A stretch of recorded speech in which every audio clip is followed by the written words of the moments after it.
У гэтыя дні ў спорткомплексе «Вікторыя» прайшлі спаборніцтвы юных гандбалістаў з 5 раёнаў вобласці. Мерапрыемства адбылося ў рамках алімпійскіх дзён моладзі, галоўнай мэтай якога было выявіць наймацнейшых гульцоў. Юныя гандбалісты з брэсцкага, пінскага, баранавіцкага, маларыцкага і ляхавіцкага раёнаў намагаліся прадэманстраваць найлепшую гульню ў жорсткай барацьбе.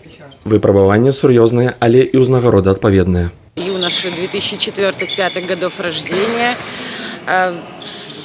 готовятся к Олимпийским дням молодежи Республики Беларусь, которые пройдут с 4 по 9 ноября в городе Минске.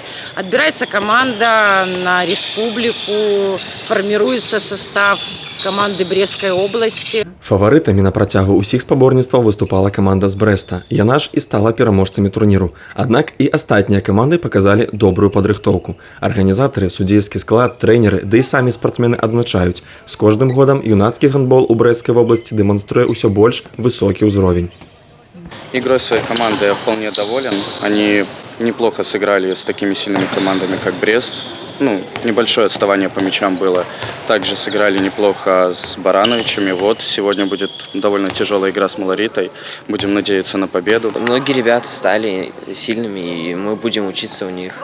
И будем набираться опыта, и будем выигрывать в следующих соревнованиях.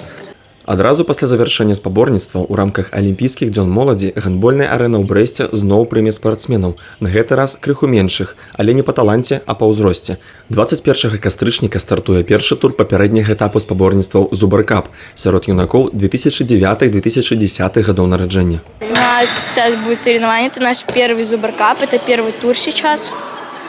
Мы готовы. Он играет на... Я на угловом, а я на центральном.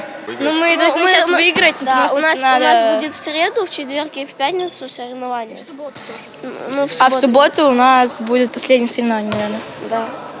Мы предстоим всех выиграть. Акунуліся ў атмасферу спаборніцтваў юнацкага запалу і імкнення да перамогі. Константин Сведунович, Владимир Казаков, телерадиокомпания «Брест».